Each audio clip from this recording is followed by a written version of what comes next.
Right, so there's no other explanation for it. It was a gremlin.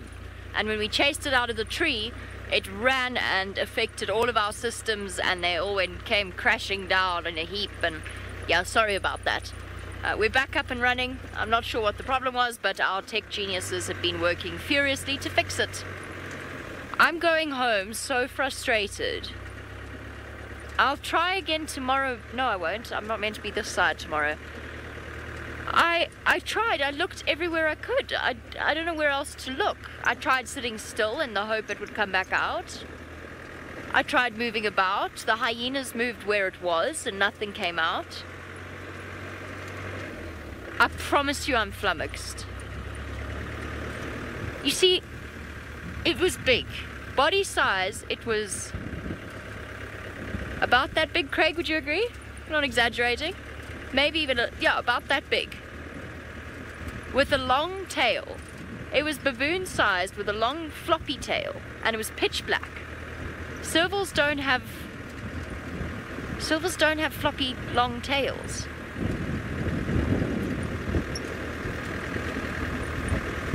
Caracals don't have tails really at all.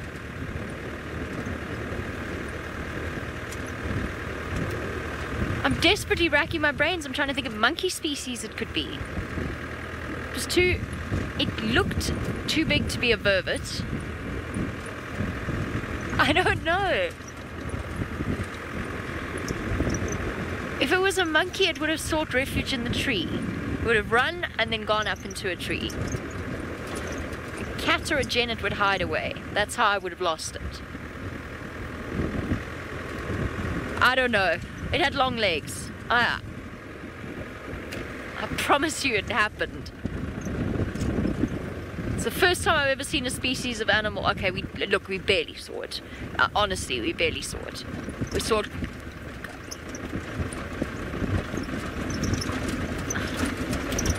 Monique, a floppy tail, not a fluffy tail. It was a floppy tail. Pretty fluffy looking, but not like poofy fluffy. It wasn't like a galago tail. A greater galago or greater bush baby has a big fat floofy tail. It wasn't like that at all. Never ever ever have I been so bemused. I'm gonna have dreams about this. I'm actually slightly infuriated. I can't understand it. And I can't believe I couldn't find it again. But it was so thick in there, it must have hidden. Anyway, I guess on that mysterious note, that brings to the end our Mara drive. I'm going to go home and try and puzzle out what on earth it was I saw. I'm thinking melanism because it was pitch black. That's what I'm thinking. But as to what melanistic animal it was, well, I'm flummoxed. So, I haven't discovered a new species, so what is it? I don't know.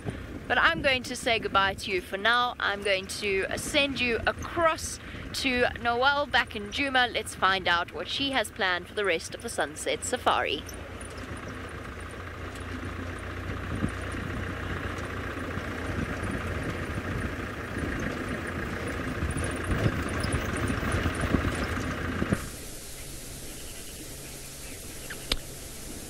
Jamie, enjoy the rest of your evening. We have our resident Twin Dams pair of Marshall Eagles. The buff morph is on the left and the dark morph is on the right, and they're busy doing some allopreening. Not something you get to see often, especially out in the open like this. This is very special. James Richardson, if you're watching, I can hear the Colossus cuckoo in the background. Sorry, Wahlbergs. I don't know what I was thinking. Wahlbergs. Sorry, guys. Moment. I'm too concentrated on this Mikey in the background of the Colossus cuckoo. Sorry, that was your Noel moment for the day. Thanks for the correction. All right, so as you can see, the buff mate has gone off and the dark morph is just here. I want to go find this Colossus cuckoo. I'm obsessed. So we're going to leave them and we're going to go chase audio on this Colossus cuckoo. I can hear him over here. And we are going to see if we can get him down, because we're also waiting for Hassana to pop up. Our elephant has gone away. The temperature has dropped a little bit. So our general direction for that Colossus cuckoo was just over here. And we're going to have a look-see at what we can do. We're listening again for that Mikey call. Tristan has a bird. See, now Tristan's copying us. Tristan, come now, my friend. Go find your last-minute leopard. Head on over to him. Let's see what he has. Well, hopefully we will find our last-minute leopard a little bit later. For now, we're doing a spot of birding, which is just flowing away. Oh, well. It was a brief glimpse of a black-headed oriole. Viam is smiling at me because we thought we had found it and we were being clever and that we were going to be able to show you our black-headed oriole, but it's now flown away. So for those of you that are new and don't know what I'm talking about, I'll show you what a black-headed oriole is. It was a really nice sighting because it was sitting there calling away and singing its lungs out with its bubbly call that it has, and it was really quite pleasant to see it busy calling. Now, of course, now that I need to find an oriole, I can't find it for the life of me. This is what happens when you get older. I recently had a birthday and I'm getting too old to remember where the orioles are in the book. No, I've gone too far. I'll get there eventually. Sorry, guys. There we go. Right, so this is the individual that we were busy looking at. It was a beautiful male that we had seen, so a bright yellow individual with a black head and a bright red beak and eye. The females, they don't have that red beak. They've got a dark beak and are less colorful than what you see from the males themselves. They tend to have a lot more kind of it's not quite as brightly colored. It's a little bit more green on the wing, and then you see on here they've got a bit of streaking to the front, and that lack of the red beak over there gives you the female and the male. So they are very beautiful birds, particularly the male, and such a wonderful bird to spend time with. I always love listening to their call. Now, there's two other orioles that we should be seeing over the next few months. Both of these are very difficult to see.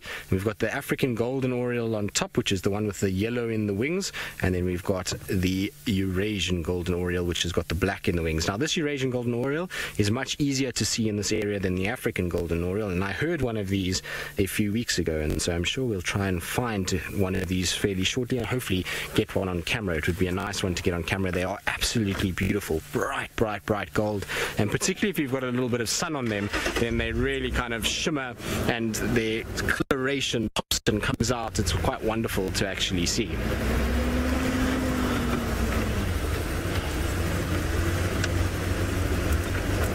So, Sinak, you're wondering what other oriole species are found in South Africa. I think I heard that correctly. Well, Sinak, the only other one that we get here, besides the three that I've just described right now, I'll try and find it in the book while we're driving so I can show you when we stop again now. Where were you? Just there we go. The only other one that we get is this individual over here, which is the green-headed oriole. And actually, this green-headed oriole, this bottom one over here, doesn't even occur in South Africa. It occurs in one little spot in Mozambique. I mean, in Zimbabwe, in the Zimbabwean highlands. I don't know why. Did I say Zimbabwe or Mozambique? Mozambique. Sorry, guys. I don't know why I'm so kind of ditzy this afternoon, but there we go. That's a little spot right on the border of Zimbabwe. It's the Mozambican highlands, and you can get them there, and they occur in this little forested area. So very beautiful oriole, but those are the only four orioles that we see in southern Africa. So three of them occur in this area and one in Mozambique, which is this green-headed oriole at the bottom. So very nice. I like the orioles, though. They are a beautiful set, and I'm yet to see that green-headed oriole. I need to go and do a little bit of an exploratory mission into Mozambique to go and find that bird. I think maybe I'll rope in Brent one day if we're ever off at the same time, which is probably going to be never. Then we'll try and go up that way and see. I'm sure Brent has probably already seen it. Knowing Brenty, he's been all over the place and done all kinds of things, and so I wonder if he has actually seen it. I can't ask him now because he's just going home, and so I'll have to try to get hold of him after drive and see if he has seen one, and we'll have to pick it up tomorrow morning again when we're out and about. But since our Eddie, and we've driven Hyena Road, we've driven Firebreak, Buffelshoek Dam, it's all been quite quiet. There's not really too much going on. Buffelshoek Dam is once again quiet, and Viam and I were just discussing it. Viam was telling me when he first started here at Djuma, Buffelshoek Dam was a great source of content and animals and sightings, and that he used to see a lot of different things in that area. So he used to said to me that Mvula was there often. He used to see the Nkuhuma Pride a lot there, lots of elephants. And well, to be honest, since I've been here, Buffelshoek Dam has been a place that is really under-delivered. It's had very little in the way of sightings for me, which is, I suppose, part and parcel of how things go. And you do get these situations from time to time, but it would be nice if it did change back to being a busy area. It's such a beautiful spot that I can't see why we just don't see that much in the area. Right, while I meander down Nyala Road South, I'm going to just check around there, see if there's any tracks for Tundi, and then head off towards Cheetah Cutline. Let's go back across to Noelle and see what her plans are and whether or not she's had any more word on where that sneaky little Hosanna is. Our nemesis bird flew into Little Gallery. I'm so sorry, but we will bumbling about, looking to see if Hosanna has eluded us and come across when we didn't see. We're just going to go check Chelapan, and then we'll probably head back towards Twin Dams. I can hear go away in the Mulwati there. So we get back. We'll pop down into Mulwati and then head. We'll pop into Mulwati and then head back towards Twin.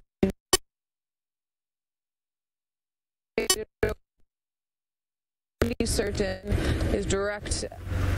Well, unfortunately, it seems Noelle is being attacked by gremlins, and so you're back with me as I'm going down Nyala Road South, and Viam and I were just chatting about our back of Rusty that is just making a bit of a rattle that we're going to have to deal with a little bit later when we get home. It's just probably not closed quite right, and there's a little bit of a kind of rattling sound that's coming from the back there that we would hopefully get rid of. Now, here's a little crested Franklin that's just run across the road in front of us. Hello, crested Franklin.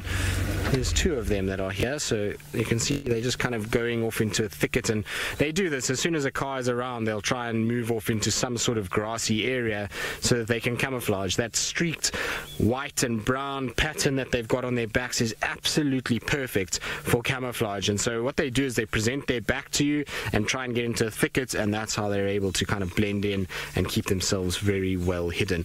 And I really like crested franklins. I find them actually quite a beautiful bird. They're easily overlooked. They are common. They seem quite drab from a distance, but when you look at them up close, they've got these beautiful white sort of stripes on them, these little bars around the chest area. To me, they're one of the more pretty birds that we see in this general vicinity, so I really like them. I mean, they're not the most brightly colored, but their markings are intricate and perfectly suited for the lifestyle that they have. So you can see they're just going to duck under the tree and disappear out of view. Now I hear a whole bunch of rattling testiculars behind me, so I just want to go and investigate quickly. What are you all shouting at? Maybe they've seen something that we didn't, Viam. When you hear rattling testiculars making a noise and various other birds shouting, rattling testiculars typically will shout quite a bit if something disturbs them. Now it could be the car that's come past, and it could be that, or it could have been something to the effect of a predator. It could have been a bird of prey that came over. Now it's sitting somewhere on that bush willow. Can you see it, Viam? I can just hear it. Yes, there it is, on top of that small bush willow. So the one that's just between this fallen over tree and the marula. Up on the top there, go up, up, up, up. There, somewhere there it is. Or was there?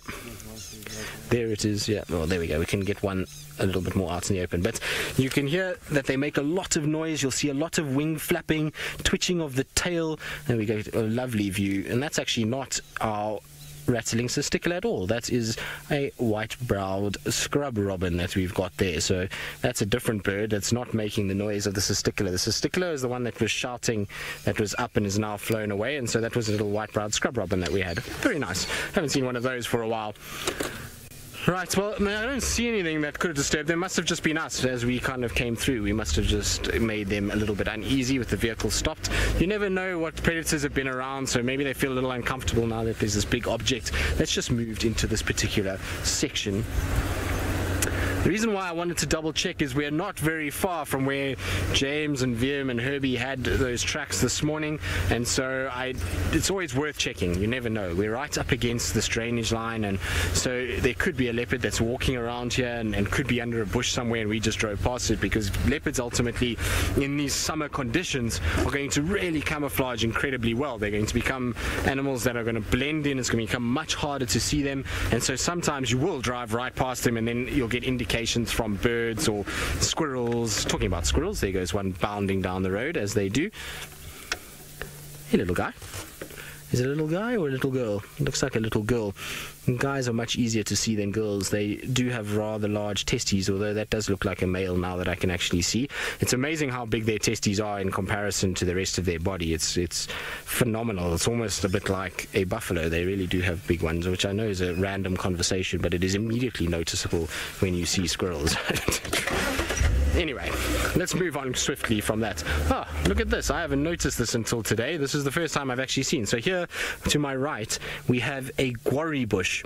Now, guarris are a very common tree that we get all over, but what you do notice there is that the little fruits have started. And when these guys start fruiting, well, then you'll find a multitude of animals that are going to be coming to feed off this. All kinds of different birds are going to be on here. The guarri fruits are actually not that bad. They're quite tasty. I don't mind them too much. But you're going to find grey go-away birds, barbets, all of those kind of species. Even the brown-headed parrots are going to be flocking to these to feed off them, and even the antelope species will come and try and have a little nibble off them. So always great to see this. You know that you're in the summer months when you start to see these guys with their little fruits coming out. Very cool to see, and that bush is completely laden with them. There's absolutely sort of loaded with these berries, and I'm pretty sure it's going to be a busy bush in a few weeks' time when those develop a little bit further than what they are.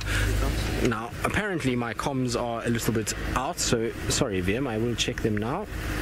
They're on my back, and so it kind of takes a bit of getting into place. Ah, my comms, there we go. Ah, that's pulled out. Look at that.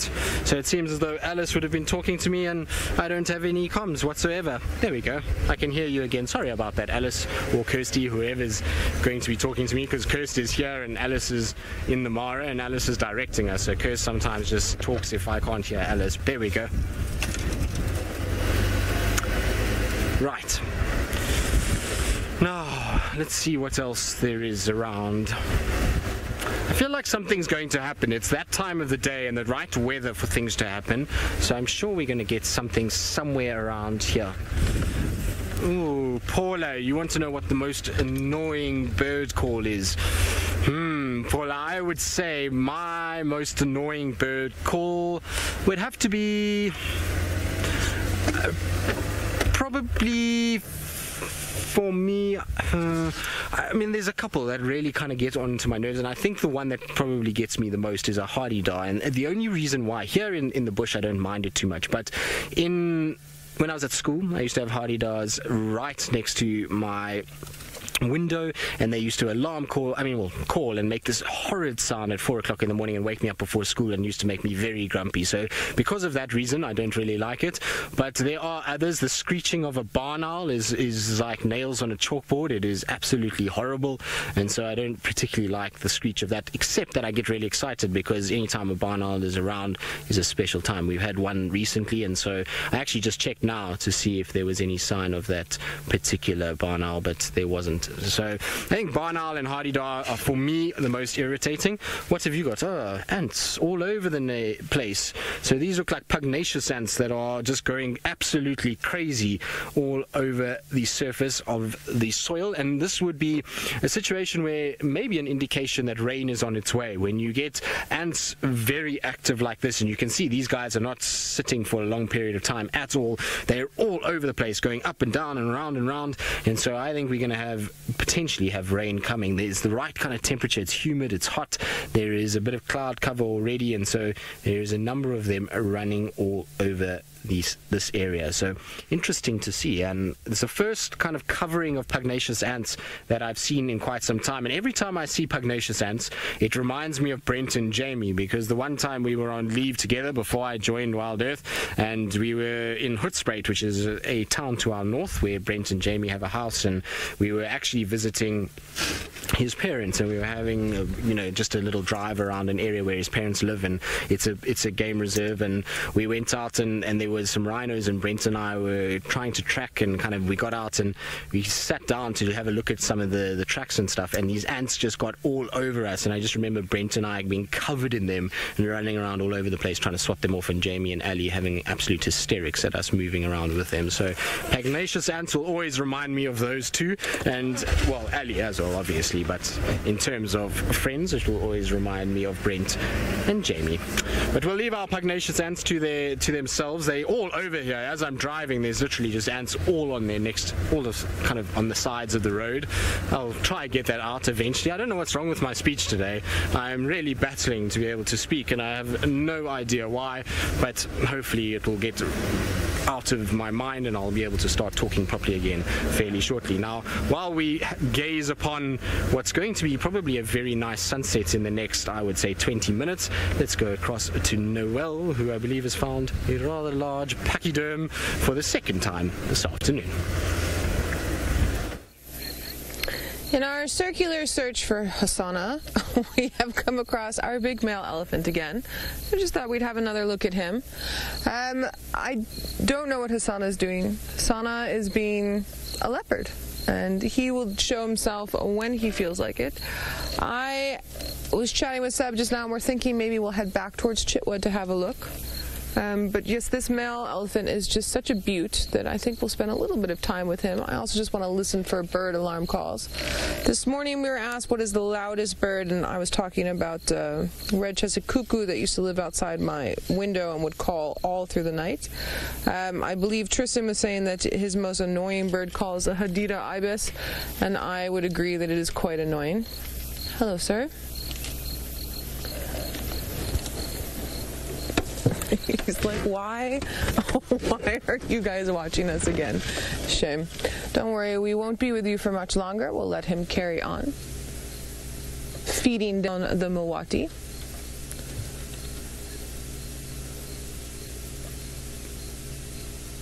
Now, it's interesting with bulls this age, and I would put him in his late 30s, early 40s.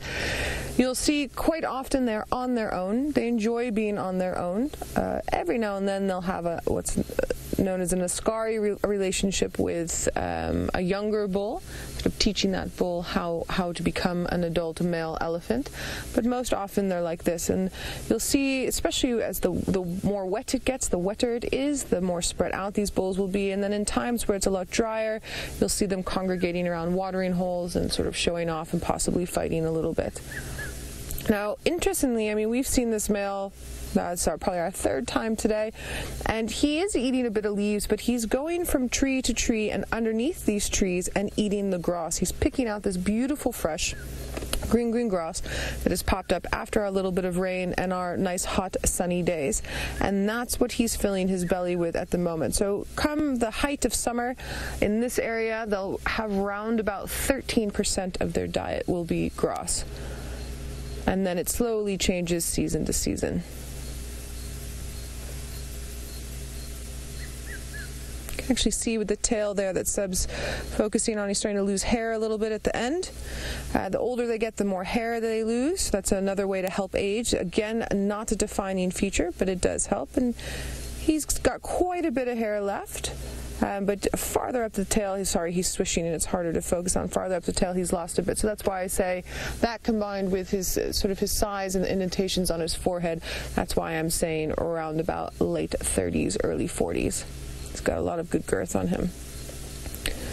Now, we get asked often out in the bush, but it's an elephant, it's huge, how are they hard to find sometimes? Look at his coloration and compare it to the bushes around. He really blends in, and with the texture of skin, I mean, look at this. So if you weren't listening, and you weren't looking properly, he really does manage to... Do you see that grass, Seb, that he's carrying? He's got like a little stash of grass that he was carrying in the crook of his trunk just there. Like he's saving it for later. So, and when they move, I mean, they're virtually silent with those big, thick cartilage pads on the bottom of their feet, and it's really just the branches scraping across the body, and sometimes in breaking it off that's a key. Nature's very good at developing all of her creatures in a way that allows them the greatest opportunity to survive, camouflage included. All right, we will leave you, sir. Thank you again for the last little bit of view.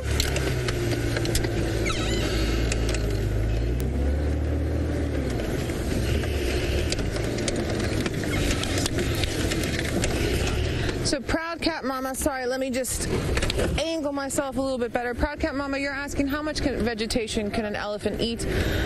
A full-grown elephant around that size in the summertime will eat about 250 or more kilograms of pounds. And in the in the winter time, they'll eat around about 180 kilograms. So what is that? Sorry, my math skills are shot. 30 pounds of food, roughly, but depends on size of the elephant and age. Everything depends on size and age of the animal as to how much they're going to consume. So their digestion's only about 25% to 35% of what they eat, and so they constantly have to be feeding. Their metabolism doesn't work very well. So that's one of the reasons why they are known as a bulk mixed feeder and have to eat as much as we just described. All right, I'm having a few gremlins, so we're going to head over to Tristan and try and sort my gremlins out, and let's see if he has anything to show us.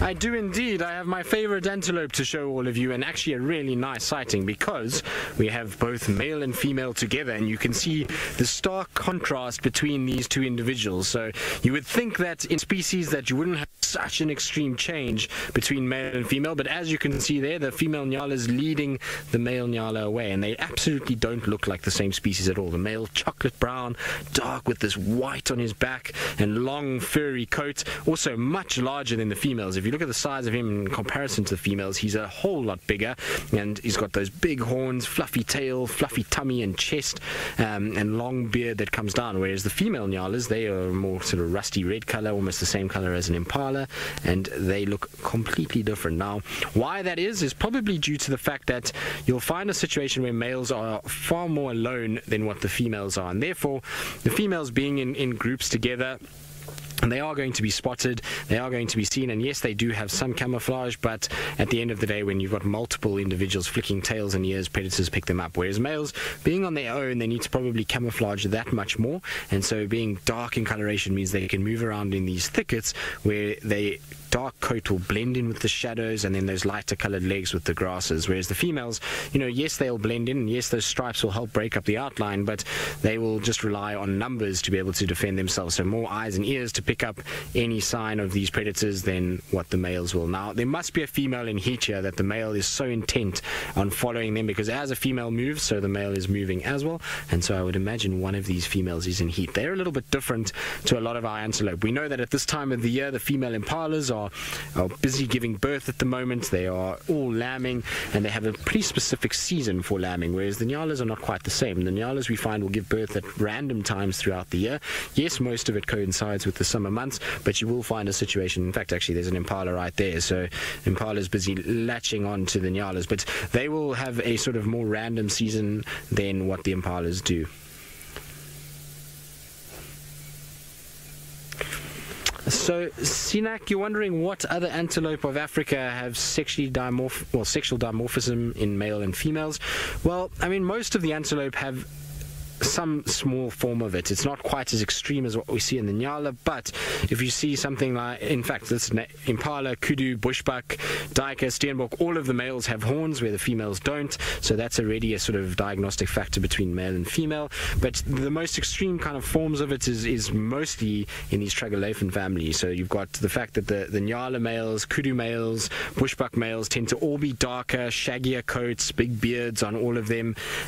They do have exquisite horns, and even in something like an eland, which is also part of that family, they develop the massive dewlap as a male, much bigger, and also a darker coloration. And so that's the most sort of extreme forms of it, is in that family. But every single one of the antelope species that occurs here, well, actually, I suppose not every single one, because obviously wildebeest, the females have horns as well, but most of these hoofed antelope that we see, the female doesn't have horns and the male does. So that's the most sort of extreme form, but there are subtle differences in buffalo and wildebeest and giraffe and those kind of things as well. So each one will have a characteristic that separates them. They might look very similar, but they will have one or two little things. Now, I'm intrigued at this female impala because she's latched onto this Nyala herd, and I wonder if maybe she didn't give birth to a little lamb, and unfortunately either that lamb got killed or there was some sort of issue, and now she's separated from the herd, and she knows the sun is going to start setting, and that means that she needs to kind of find somebody to try and spend time with, because more eyes and ears are going to help her with being able to stay away from predators and to be able to stay safe. You can see she's not really right in amongst them, but she's definitely joined them. There's the Nyala there, and the impala is following along. Now, this is not an area where impalas would want to spend a lot of time at this sort of section of the day. They would rather be in an area that's a lot more open at this time of day. So interesting to see, and it just goes to show you that sometimes animals will utilize others in order to stay safe. So even though that impala is not with the Nyala, it's still using those Nyalas as basically a warning system, so they'll be able to detect predators much like the impala will, and they can then all keep safe. Now, the one thing that has happened while we've been sitting here is that the sun has just dipped below the clouds. So I want to quickly get up towards Drakensberg Road, because we'll have the most exquisite view of a wonderful sunset. So I'm going to try and get up there quickly now that our Nyala have all dispersed and gone into a thicket and moved down in towards a drainage line. It's going to be a wonderful sunset, though. I can feel it in my bones already. It's probably a little early for sunset. I maybe be jumping the gun slightly here, but it is going to be nice anyway, and we'll drive along Drakensberg, and then if it starts to get to that sweet spot, then we'll stop and really have a look. I'm still, at the end of the day, waiting to hear patiently what's happening with Tingana. He apparently is lying down on a junction that isn't actually too far from our boundary. Now, whether or not he gets up and moves is anyone's guess. It's a bit of a kind of gamble as to whether he is going to move. If he does get up and decide to walk straight west, he'll be with us in 10 minutes. But if he just obviously lies there, he could be sleeping until well into the darkness, and we won't be able to see him. Right, now I believe Noel, who is also obviously trying to fight off gremlins, has managed to find a beautiful scene unfolding in front of her. So, Tristan, we beat you to your sunset. I'm so sorry while you're busy with your Nyala. But we have found our three battlers silhouetted against the South African sky in the most gorgeous display of colors. I am just ecstatic at the moment. I hope you all are as excited as I am about this. Let's have our routine sort of moment of silence with our beautiful sunset, because this sun's going to dip behind these clouds, and then it's going to come out the bottom, and it's going to be a spectacular ray of golden orange beauty. So I'm going to be quiet for a little bit, and we'll just listen and watch.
Absolutely spectacular, everyone. Look at that. And look how the colors change as that sun starts dipping. So it's obviously going lower towards the horizon, but then coming out of the cloud as well. It's really just one of the most beautiful sunsets I have seen in a long time. All right, well, we can't let Tristan not have his sunset either, but I think maybe let's have a screenshot or two with our beautiful battledores and that gorgeous sun, and then head on over to Tristan and see if he can rival this marvelous, stunning scene.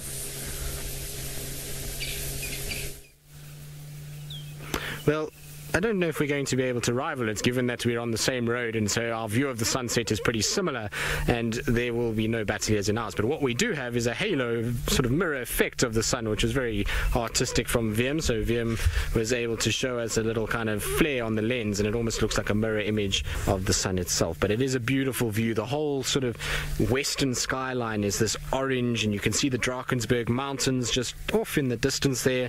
And this is the best thing about the summer months, is that it often after rain it's a lot clearer, it's a lot more beautiful, and we can then see this crisp, clear outline of the Drakensberg Mountains. Now, I'm sorry that I lost myself there for a second, because there's a butterfly flying here, and it's the first akria that I've seen. It's just going along. Land on the bonnets. Come on, land. I think it's an akria. It looks like an akria. It's difficult when they're flying around, but it's the first one that I've seen of any description. So I'm a bit of a crazy nut about butterflies. Myself and Brent always talk about butterflies, and that's the first akria species. It could be a false akria, but they are pretty similar, and it was bright red with orange and black on its wings, and in this late afternoon sun was absolutely beautiful. So nice to see. There's a lot of Waltheria around here, and we know the akrias love Waltheria in order to lay their eggs, and so it doesn't surprise me for them to be around this particular section. But the sunset is not quite at the right point just yet, so I'm going to keep going. We're going to do a rehash of our sunset a little bit later. Now's the time to try and find a spotty cat in this golden light, because this would be the best time to see a cat. It's going to be so pretty if we do find one. So I think let's do that, and then we'll revisit our sunset in a little bit, because I think in the next, I'm going to call it 10 to 15 minutes, we're going to have a situation where it's going to be absolutely beautiful. And if I can get a little further north, I might be able to line up the northern tip of the Drakensberg Mountains, which is Mariepskop, with the sun and the sun setting behind it. It might be very pretty if we can get it right. It's amazing though how far the sun has shifted. I remember in the not midwinter, maybe June, the sun was on the northern tip of the Drakensberg Mountains, and now it's way south of that northern tip. So it's moved a long way as we've gone into our summer solstice. Right, now while I kind of scratch around for our spotted cats in this late afternoon light and see what we can do and whether or not we can get a better sunset than what we just had, let's go back across to Noelle, who I think is still with her battaliers just down the road. Everyone, this is just so beautiful, and they've started preening each other up in the corner there. So we had to wait a little bit longer just to get one last gorgeous look. So we're going to give you all another sort of beautiful small moment of silence with our beautiful battledores and that sunset.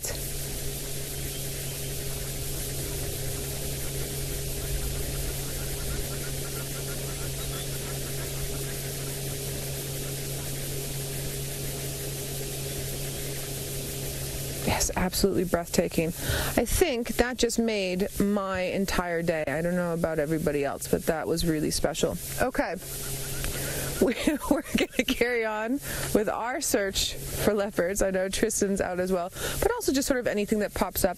I'm still hopeful for those cheetahs coming a little bit more to our side, and yeah, we'll see. I mean, this was something that we came around the corner and there it was, and yes, it really, really, really does not get much better than that.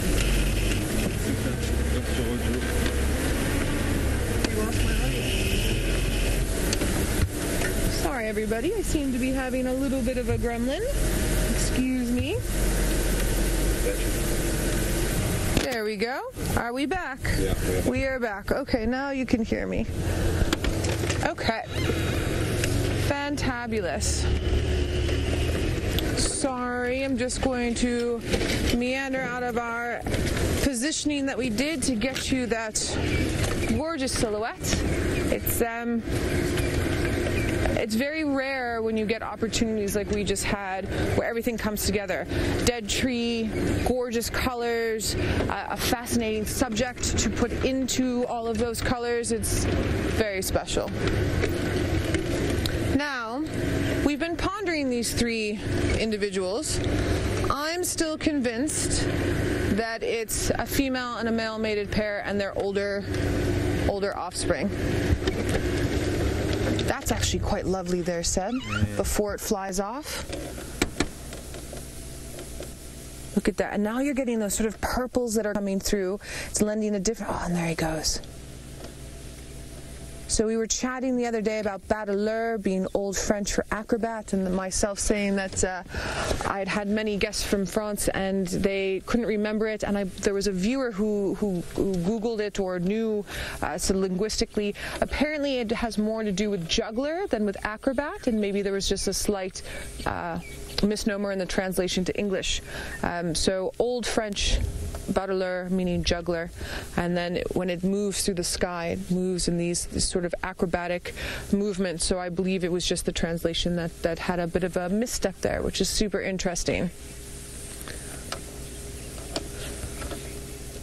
Ooh, so Tristan has another bird that he wants to show you, so let's head over to him. Maybe he's got a beautiful silhouette as well.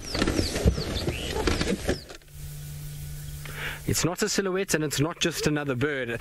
It is a bird sitting on its nest, and I'm absolutely loving finding all of these nesting birds lately and trying to find little nests that we can monitor and see how they're going and whether we're getting hatching of eggs and all kinds of things. So what we have here is a fork-tailed drongo sitting on a very shallow cup nest, and I'm surprised where it is because it really is right out in the open until such time as this terminalia decides to actually grow some leaves. It's going to be a very compromised position, and those chicks are going to be easily seen by a number of different predators, so I'm very surprised, but it's most definitely its nest. You can see it's sitting perfectly perched there, and VM was saying to me he's actually never seen a fork-tailed drongo on a nest, and he was quite surprised that they build these little cup nests and that if they're so exposed. For such a clever bird, you would think that they would have a slightly more kind of camouflage situation where their eggs are less visible, because something like a cuckoo will spot that very easily, and when the adults are away getting food,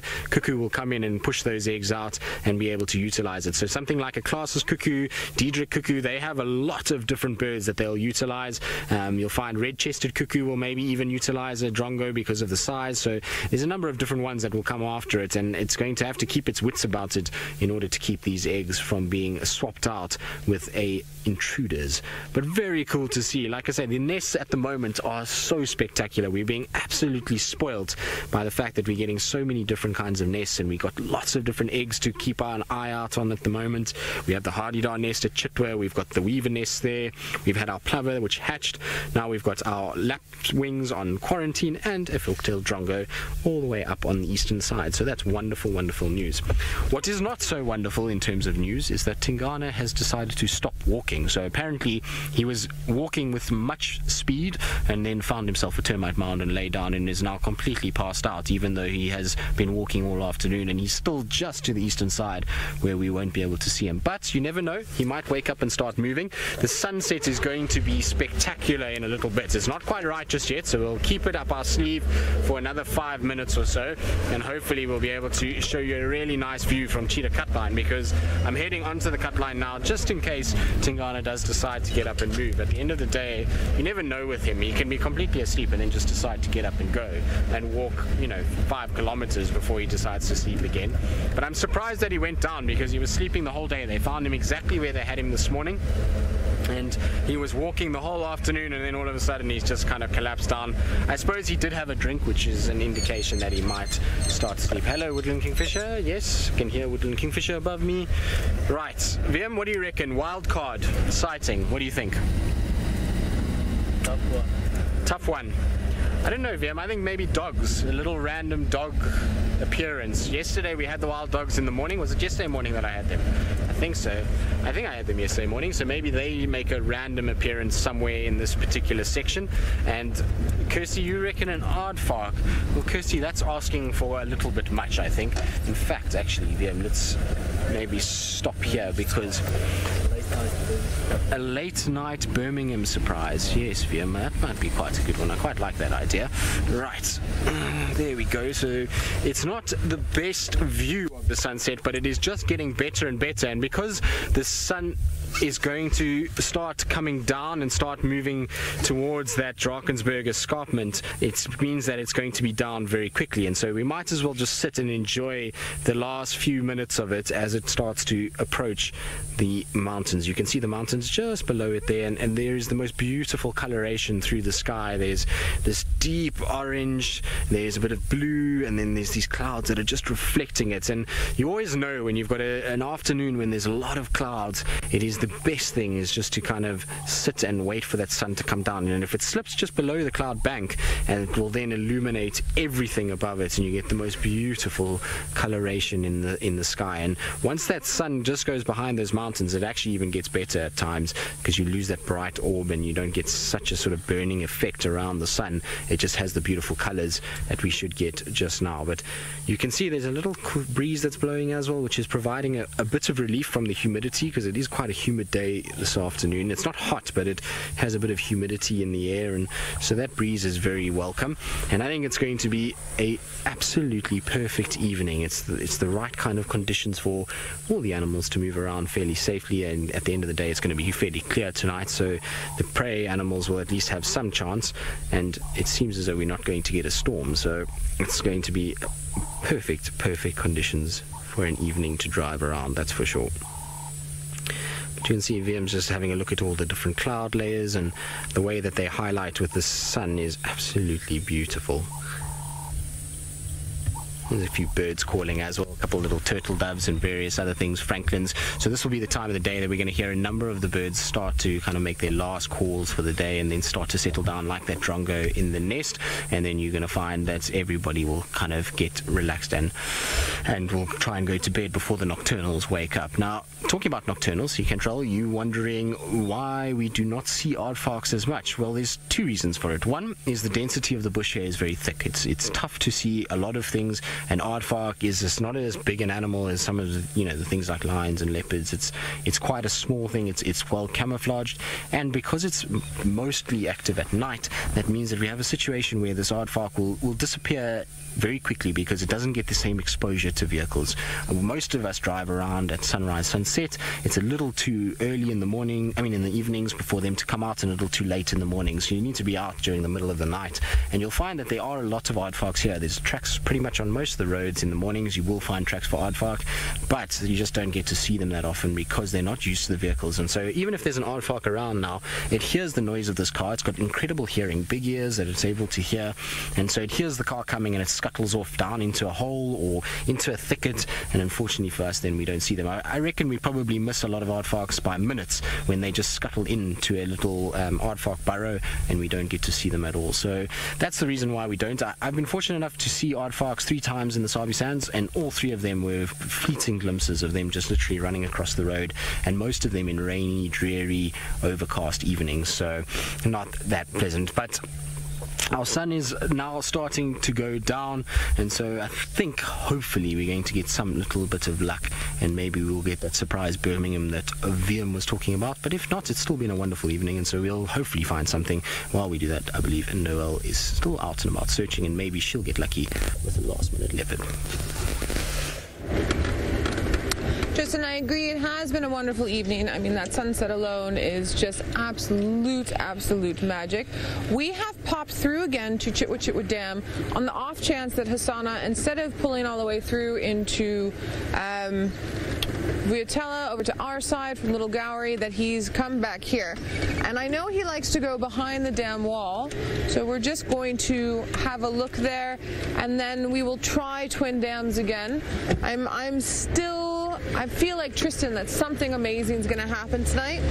I just want it to happen while we're still rolling, unlike last night when we were coming home and Shadow popped up 5 minutes after we wrapped. Oh, look, Seb, look. I'm sorry, guys. I know we keep going on about the sunset, but I mean, look at that. That is beyond words. I don't even think they have names for those colors.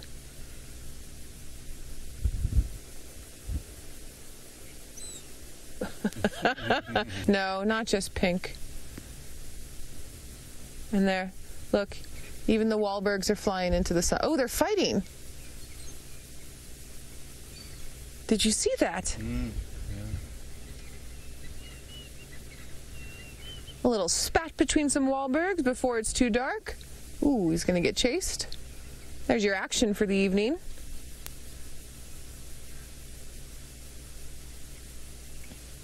All right, let's check Hassana's little hidey hole down at the bottom end here. Holding thumbs, crossing fingers. That bird fight was pretty good, though. The unexpected is always, well, unexpected, but it's nice. It's nice to have. It adds flavor. Sorry, I'm just busy concentrating on my little path that I need to take down here, and also just checking all the hidey holes and all the nooks and crannies where he might be hiding. I haven't been down this way since we had our 19 millimeters of rain a couple of days ago. I'm not quite sure how it's looking, although the felt is looking lovely, and by felt I mean the bush area. So I'm not quite sure if we'll be able to drive all the way through like we were, or if we'll just have to stop up here. It'll be a surprise. We'll have to wait and see.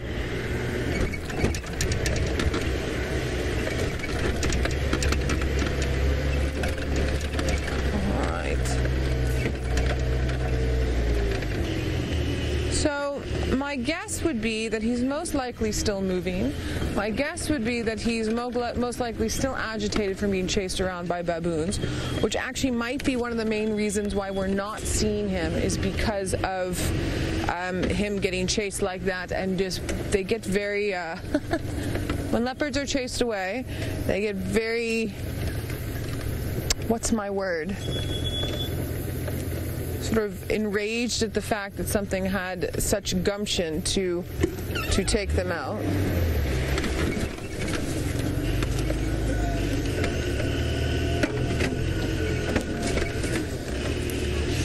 But sadly, I'm not seeing him in his little hidey hole behind Chitwa Dam wall. I'm going to have to, it's looking too wet for me to move in there, so I'm going to have to turn around and we'll go back out the way that we came. But we'll just sit and listen for a moment. Egyptian goose in the background. Sorry, I'm turning with my earpiece in. I need to turn my my left ear. Woodlands far in the background there.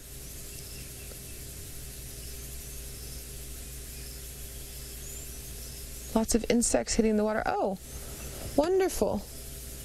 Is that a bittern or is that our heron again? I believe it's our heron again. Let me just triple check before I have another Marshall Eagle versus Wahlberg Eagle moment.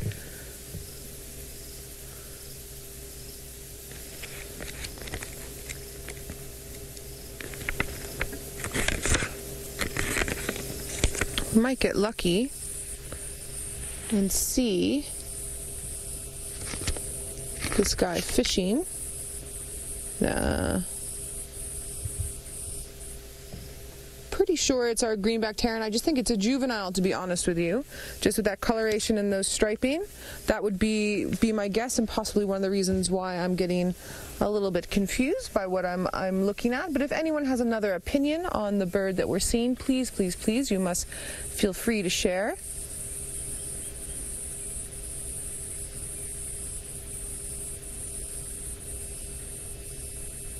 You can hear the crickets in the background. They're very loud.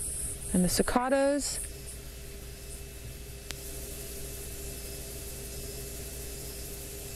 Absolutely stunning. All right, I'm going to meander backwards and head back up towards the dam and see if we can possibly get towards and see if we can get a glimpse. And I'm glad you all are enjoying the sounds of the bush. It really has been, especially with this humidity, it's really been a nice evening for sounds. And just a nice evening for coloration and a look-see. A very fresh elephant dung down here, but no elephant.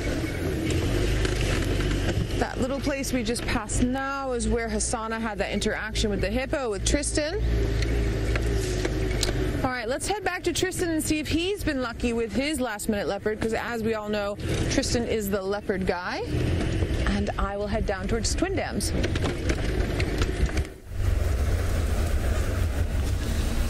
No luck for us, unfortunately.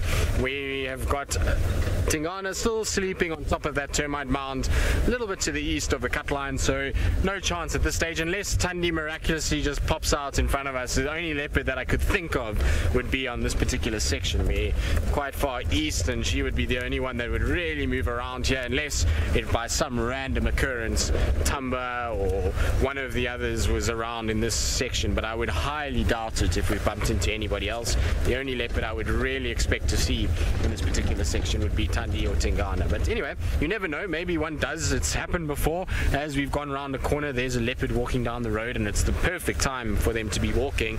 The sun has just gone down, it's a beautiful evening, and so it's the perfect time to go for either a drink or to go and start hunting or to start moving around. And so maybe we get lucky and she will grace us with her presence. I'm kind of itching a little bit with Tundi. It's a problem because we found the den, well, what we think is the den, because obviously we haven't seen any cubs. We know there's suckle marks, we know that she keeps going to the same place, so she must have cubs, but I'm kind of itching to see those little ones. I don't know why, I want to see them just to make sure and just to see how many there are. And it's also because, it's one of these situations, it's like when you're a child at Christmas and the tree has been put up, the presents have been wrapped, they're under the tree, and every day you've got to walk past them and you're not allowed to open them and you're not allowed to go there and you're not allowed to kind of have a look what's there. And that's a little bit like what it is with Tundi's den, is that I obviously know that it's got to be closed for her safety and the cub's safety, and obviously that's the case, and I'm completely respectful of that, and I understand the whole situation. But at the end of the day, I do want to know how many she's got, and it's just a case of when you become attached in some way to an animal and you've followed her around and you've there's all this excitement built up as she's become pregnant, and then you find the den, and it'd just be wonderful to know how many she's got and to know that they're still okay, particularly after rain, and we know lions have moved past there since we first saw her, and so it would just be good to know if everything is all right. At least that's how I feel about it. I'm sure Vildy's dying to see those little ones as well. Hey Vildy. Vildy likes leopards. Are you willing to see the little cubs? Yep. Yeah. So VM wants to see the little cubs too. So hopefully at some point we'll be lucky enough. The only way we're going to get to see those cubs now until they kind of reach about 8 weeks, which would be in about 6 weeks time, or 5 weeks time. 5 weeks time would be about 8 weeks old, which is when we can start kind of actively going and checking there and following her to the den itself. The only way we're ever going to know how many she's got or see her is if she's potentially moving den and she's carrying them or walking with them or something like that. So it's going to be interesting. It's going to be, hopefully she will be around. It would be such a wonderful thing to see over this Christmas period, and at least going forward into January, February, March, it's going to be the best thing. We're going to have young little cubs hopefully on Juma, where she's going to keep them for the next little bit, and we're going to get a similar situation that we had with Shongile and Hosanna, where we got to follow them and see them and spend time with them and really get to know these little ones and get to see how they develop as leopards, which is always a fun experience. This is where I thought we might see her come out. Is this little dip here is a place that she seems to just magically appear at times. Her tracks are often here. Just don't really often find her, unfortunately. The problem is that I've got to turn off fairly shortly because the road gets closed after Vulture Nest. So I've got Nyala Road South and then Vulture's Nest. So I'll have to take Vulture's Nest downwards because the den is just beyond that way. So we won't be able to go past the den itself, but at least we can just check this section. I know this is exactly where they had the tracks this morning. It was just down about a few hundred meters south of where I am, and so maybe she pops out somewhere here. I'm hoping to catch her as she's left the den now and going out for an evening of hunting. That's what I'm hoping for, but you never know. Maybe she's with the little ones, maybe she's been out during the day and has gone into a different area and is just sitting with the cubs at the moment. So you never know. It's a bit of potluck, and you take any opportunity you can get and you just drive around and hope for the best. And I believe a lot of you are hoping for a last minute leopard. Well, you never know. These things can happen. Leopards pop out of the most random places at the most random times, and so it is hugely possible that there could be a leopard lurking anywhere in this general vicinity. I know Viam and I are scouring and scanning and looking as much as we possibly can to find one for you guys, and it would be nice to finish our day on a high. I think, well, I definitely would want that. Right, now Noel and I have been searching for spotted creatures all afternoon, and so far we've had very little luck. We haven't been able to see too much, but Noel has found a spotted creature, but not the one we were looking for. All right, a spotted hyena. So we saw these impala running like crazy across the road, and then I got super excited, and I'm still excited because I love a hyena, and here it's coming. And this herd of impala, sorry, they're too far in front, you can't really see them, are just running off and running off. There's a few little babies that are inside of that herd, so this hyena most likely will be hunting for those small impala. He's come out just again. We might get a little bit more of a view. There we are. Definitely on a mission. I actually think if we move ourselves into a little better position, we might be able to keep with him for a little while longer. We've got some mud pans behind us just on the dam access for Chitwa. And they do like to lie in mud when it's really warm, but it's not so warm at the moment necessarily doing that. They'll probably head in for a drink. I just want to see if we can get a bit more interaction for you on camera with this hyena and these impala. So just give me 2 shakes of a lamb's tail and I will do the best that I can for you. So we're going to have the impala in shot just sort of here at 1 o'clock, and our hyena is coming in at about 3 o'clock. So Seb, what do you think just around this bush? Yeah. Okay, let's try this. There's our impala that have been running away from the hyena. And they were doing this wonderful, there they go. They were doing this wonderful rocking horse motion before, and there's our hyena. So hopefully our hyena is going to come into the road and let us follow it down and see if we get anything out of this amazing predator. Now notice when it's walking, you can just see it just at the top of the screen here. It's going to come into the road. It's following a path that is made by things like elephant and rhino, and then utilized by hippos and obviously this hyena and leopard and lion. And sorry, I've totally lost my train of thought because I'm just so excited to be seeing this hyena. It's amazing. We get tracks of them all around, but it's very difficult to actually see them for some reason recently. All right, so let me just come around to the corner here very quickly so that we can get a nice view of our hyena before I have to sadly leave you. It's not quite the spots we were looking for, but it's still a spotted predator. Here we are. There we go, everybody. So thank you so much from myself, Tristan, Brent, and Jamie, the FC, all the camera crew, everyone at Safari Live. Enjoy your evening.